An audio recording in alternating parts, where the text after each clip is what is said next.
Capítulo 4. Humanamente hablando, Abraham fue el fundador de nuestra nación judía. ¿Qué descubrió él acerca de llegar a ser justo ante Dios?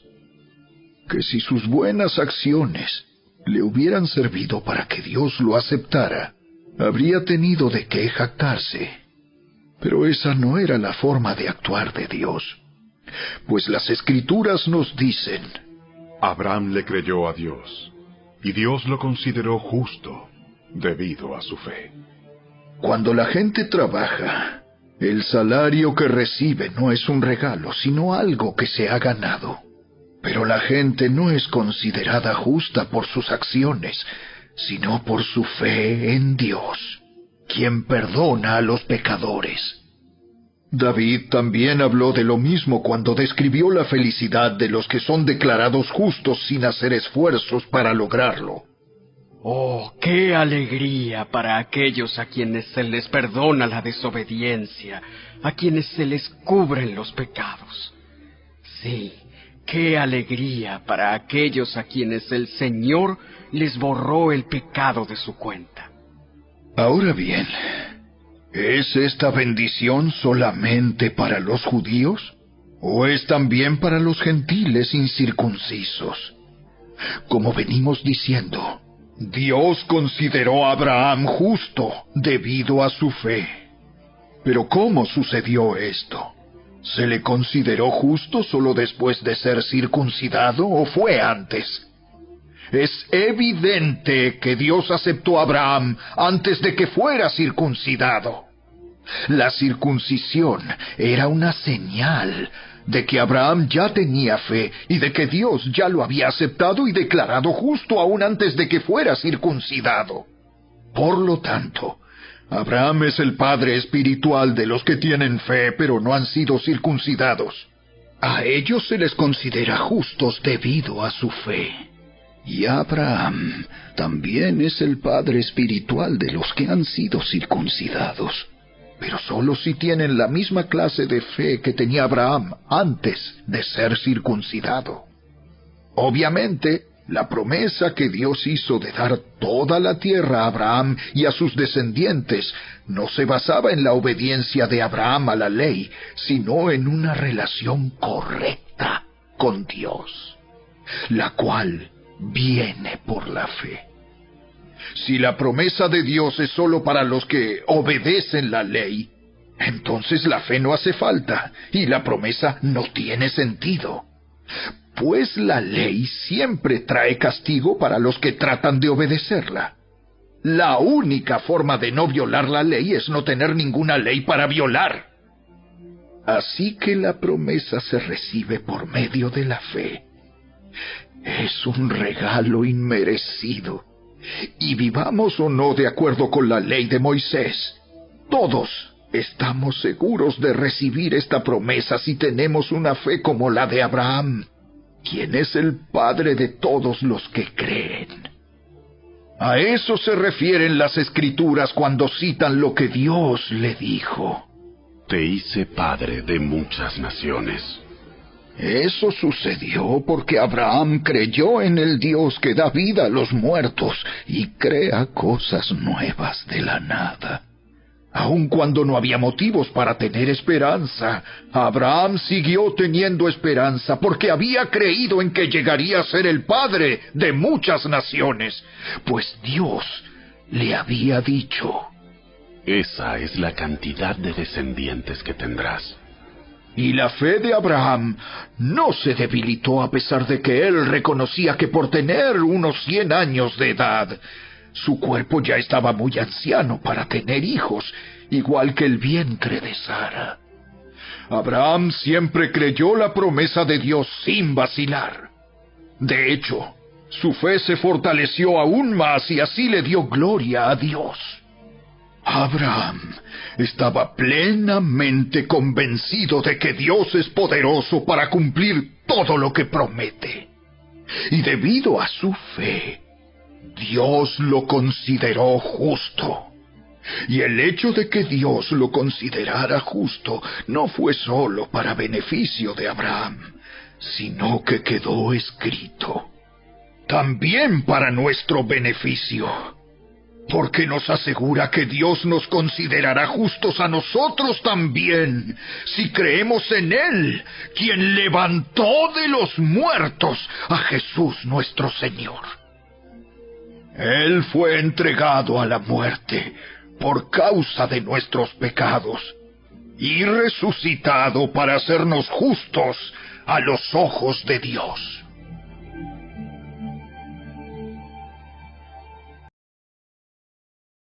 Capítulo 5.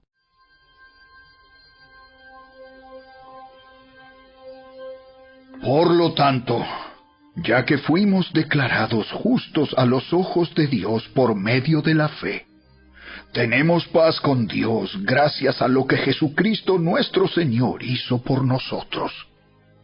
Debido a nuestra fe, Cristo nos hizo entrar en este lugar de privilegio inmerecido en el cual ahora permanecemos, y esperamos con confianza y alegría participar de la gloria de Dios.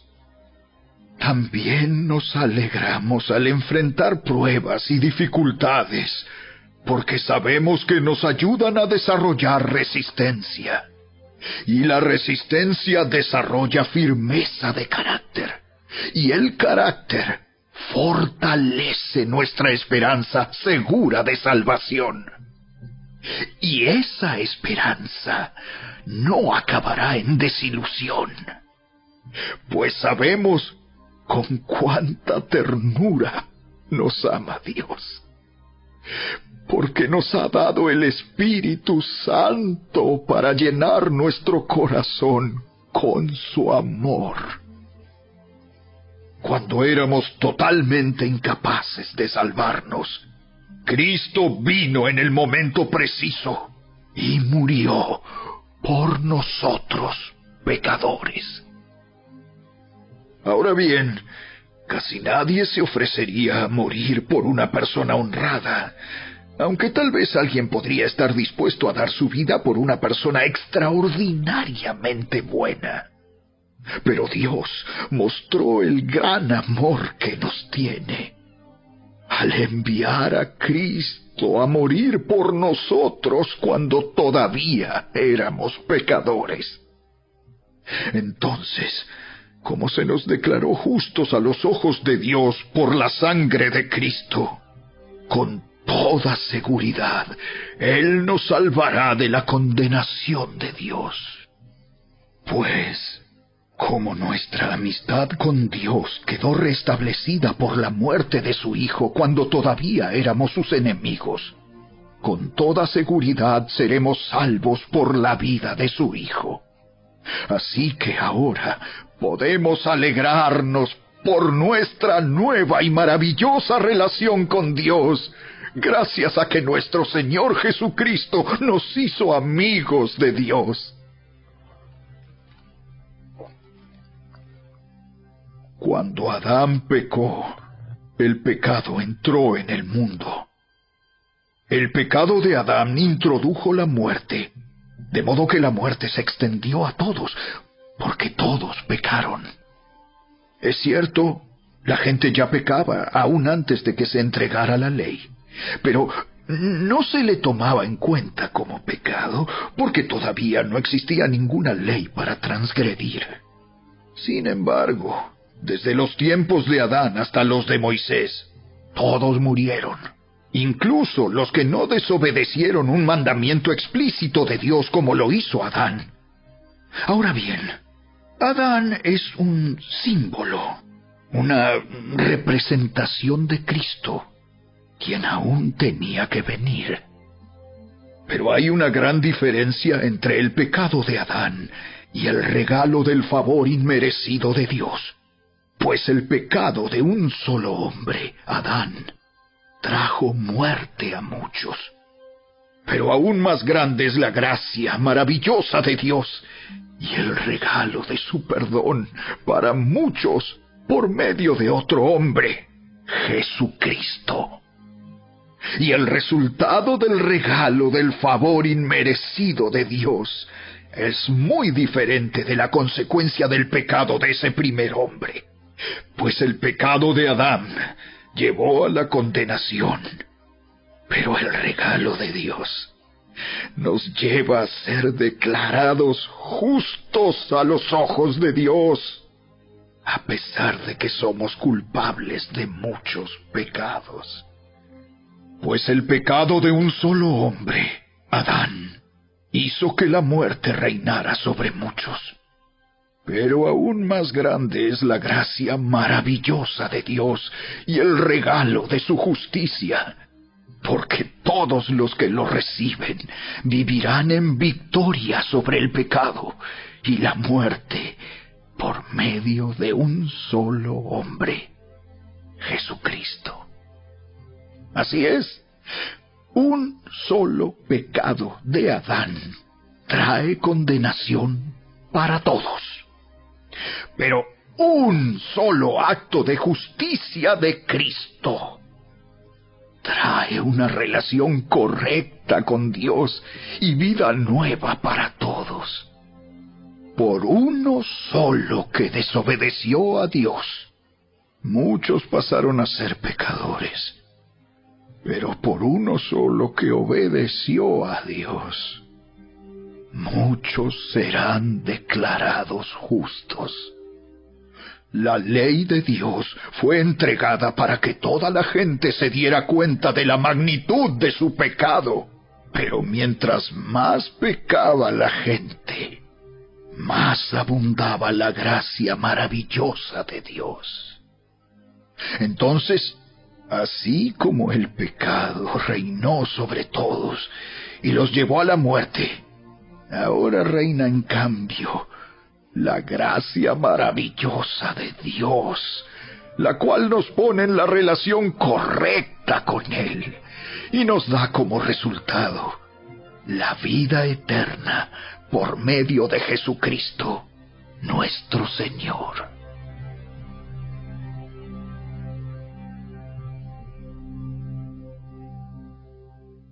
Capítulo 6. Ahora bien, ¿deberíamos seguir pecando para que Dios nos muestre más y más su gracia maravillosa? Por supuesto que no. Nosotros hemos muerto al pecado. Entonces, ¿cómo es posible que sigamos viviendo en pecado? ¿O acaso olvidaron que cuando fuimos unidos a Cristo Jesús en el bautismo, nos unimos a Él en su muerte? Pues hemos muerto y fuimos sepultados con Cristo mediante el bautismo. Y tal como Cristo fue levantado de los muertos por el poder glorioso del Padre, ahora nosotros también podemos vivir una vida nueva. Dado que fuimos unidos a Él en su muerte, también seremos resucitados como Él. Sabemos que nuestro antiguo ser pecaminoso fue crucificado con Cristo para que el pecado perdiera su poder en nuestra vida. Ya no somos esclavos del pecado, pues cuando morimos con Cristo, fuimos liberados del poder del pecado. Y dado que morimos con Cristo, sabemos que también viviremos con Él. Estamos seguros de eso, porque Cristo fue levantado de los muertos y nunca más volverá a morir. La muerte ya no tiene ningún poder sobre Él. Cuando Él murió, murió una sola vez, a fin de quebrar el poder del pecado. Pero ahora que Él vive, vive para la gloria de Dios. Así también ustedes deberían considerarse muertos al poder del pecado y vivos para Dios por medio de Cristo Jesús. No permitan que el pecado controle la manera en que viven. No caigan ante los deseos pecaminosos. No dejen que ninguna parte de su cuerpo se convierta en un instrumento del mal para servir al pecado. En cambio, entréguense completamente a Dios, porque antes estaban muertos, pero ahora tienen una vida nueva. Así que usen todo su cuerpo como un instrumento para hacer lo que es correcto para la gloria de Dios. El pecado ya no es más su amo, porque ustedes ya no viven bajo las exigencias de la ley. En cambio, viven en la libertad de la gracia de Dios. Ahora bien, ¿eso significa que podemos seguir pecando porque la gracia de Dios nos ha liberado de la ley? Claro que no. ¿No se dan cuenta de que uno se convierte en esclavo de todo lo que decide obedecer? Uno puede ser esclavo del pecado, lo cual lleva a la muerte, o puede decidir obedecer a Dios, lo cual lleva a una vida recta. Antes ustedes eran esclavos del pecado, pero gracias a Dios, ahora obedecen de todo corazón la enseñanza que les hemos dado. Ahora son libres de la esclavitud del pecado y se han hecho esclavos de la vida recta. Uso la ilustración de la esclavitud para ayudarlos a entender todo esto, porque la naturaleza humana de ustedes es débil. En el pasado se dejaron esclavizar por la impureza y el desenfreno, lo cual los hundió aún más en el pecado. Ahora deben entregarse como esclavos a la vida recta para llegar a ser santos. Cuando eran esclavos del pecado, estaban libres de la obligación de hacer lo correcto. ¿Y cuál fue la consecuencia? Que ahora están avergonzados de las cosas que solían hacer, cosas que terminan en la condenación eterna. Pero ahora quedaron libres del poder del pecado y se han hecho esclavos de Dios. Ahora hacen las cosas que llevan a la santidad y que dan como resultado la vida eterna.